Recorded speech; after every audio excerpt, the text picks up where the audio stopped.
فاروق اعظم رضی اللہ تعالی عنہ کی تجویز تھی غزوہ بدر کے نتیجے میں جنگی قیدی بن کر آنے والوں کا سر قلم کر دینا چاہیے۔ قریش کے نامور بیٹے جنگی قیدی بن کر آئے تھے۔ اللہ کے رسول صلی اللہ علیہ وسلم کا چچا بھی جنگی قیدی بن کر آیا ہوا ہے، حضرت علی کا بھائی بھی آیا ہوا ہے،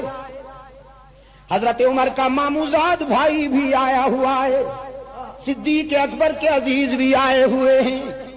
رحمت عالم صلی اللہ علیہ وسلم نے دیکھا ابو بکر کی طرف، کیا رائے ہے میرے یار غار، آج کیا سلوک کریں ہم ان سے، جنہوں نے ہمیں ستایا تھا آج ہمارے قبضے میں آئے ہیں۔ صدیق اکبر نے عرض کیا اللہ کے رسول یہ کوئی نئی بات ہے، یہ ستانے کے عادی ہیں، آپ معاف کرنے کے عادی ہیں، آپ وہی کیجئے جو آپ کا ظرف ہے، حسن سلوک کیجئے، ان کی جان بخش دیجئے، شاید اسلام قبول کر لیں۔ رحمت عالم صلی اللہ علیہ وسلم نے عمر کی طرف دیکھا، عمر کی نگاہوں میں ایمان کی سرخی جھلک رہی تھی۔ پوچھا تو کیا کہتا ہے میرا عمر؟ عرض کیا اللہ کے رسول یہ کفر کے پیش رو ہیں، ان کے ہاتھ مسلمانوں کے خون سے رنگے ہوئے ہیں، انہوں نے مسلمانوں کے بچوں کو یتیم کیا ہے، انہوں نے سمیہ کو ریزہ ریزہ کیا ہے، انہوں نے بلال کو تڑپایا ہے، انہوں نے خبیب کو انگاروں پہ لٹایا ہے، انہوں نے ہمارا وطن چھڑوایا، انہوں نے ہماری عزتیں لوٹی، انہوں نے عرصہ حیات تنگ کیا،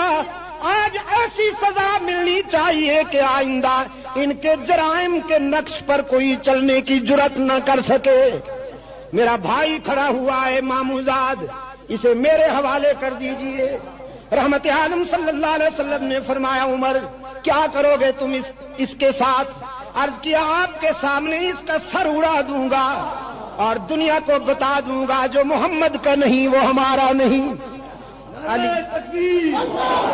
علی اپنے بھائی کا سر اڑائے، فلاں اپنے بھائی کا سر اڑائے، فلاں اپنے بھائی کا سر اڑائے۔ رحمت عالم صلی اللہ علیہ وسلم مسکرائے،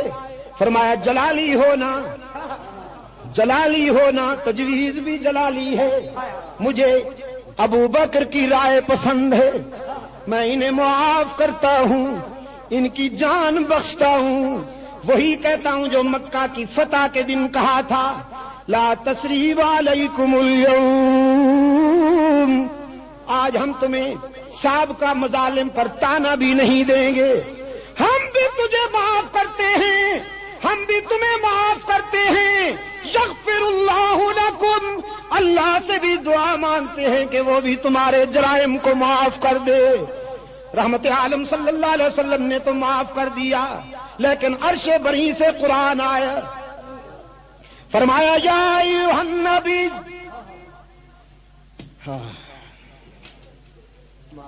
ما کان للنبی ان یکون له اسری حتی یثخن فی الارض، میرے محبوب یہ ادا کچھ موزوں نظر نہیں آئی، اسلام کے دشمن مسلمانوں کو ریزہ ریزہ کرنے والے یہ انسان نما درندے جب آپ کے قابو میں آئے تھے تو عمر کے جذبات کے مطابق آج ان کے خون سے بھی دھرتی کا سینہ رنگین ہونا چاہیے تھا۔ مجھے بھی وہی بات پسند ہے جو تیرے عمر کو پسند ہے۔